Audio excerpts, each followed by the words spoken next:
Hey guys, I'm David and I'm here today to give you a tutorial on how to use FileZilla.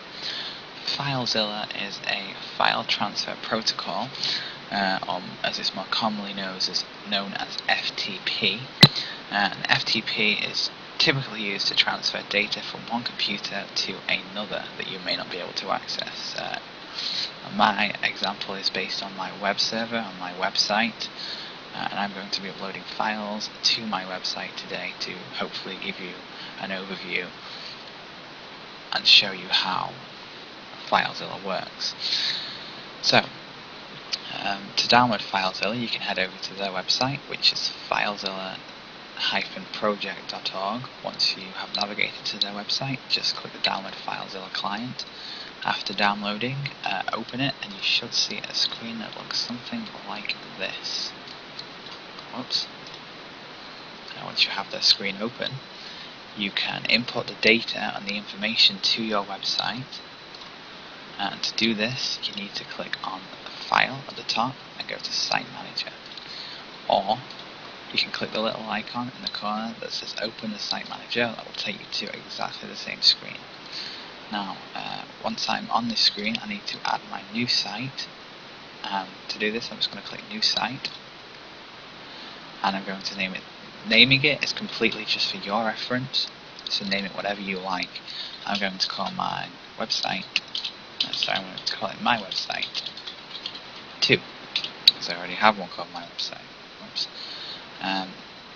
Once you have it, you have things in the right hand side of the screen here asking you for a host, a port, and other details. Now I know the host to my web server is davids-site.com. Now the port is typically 21. I've never known it to be any different in any occasions that I've ever had to use FTP before.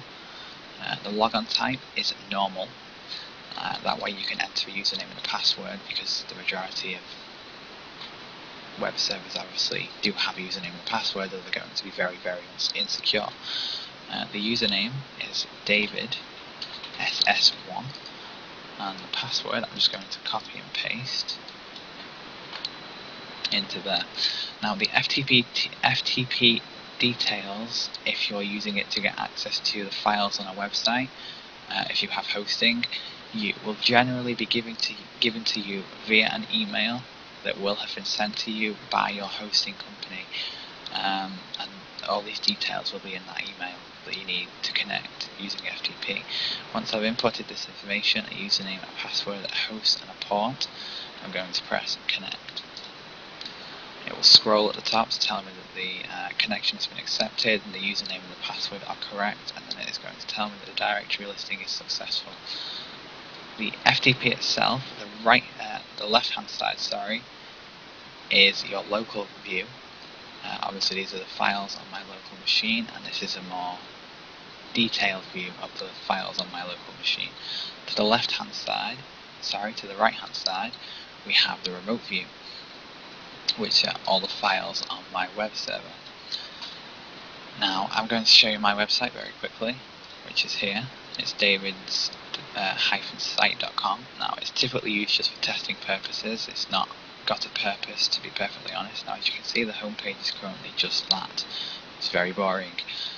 So basically I'm just going to change that to something probably less interesting, but all the same I'm going to change it. Now to do this, the files that people are able to view online are usually stored in a directory on the web server called public_html, or a directory called www.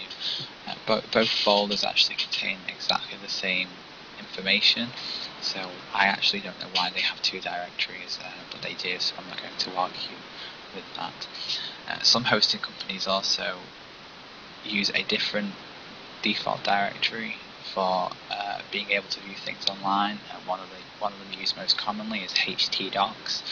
It all depends on your hosting company, but the majority of them use public_html or www.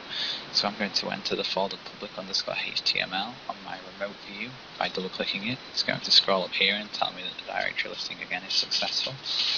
Now I host more than one website, so I know that the davids-site.com is stored in a folder called David, and then a folder called davids-site.com.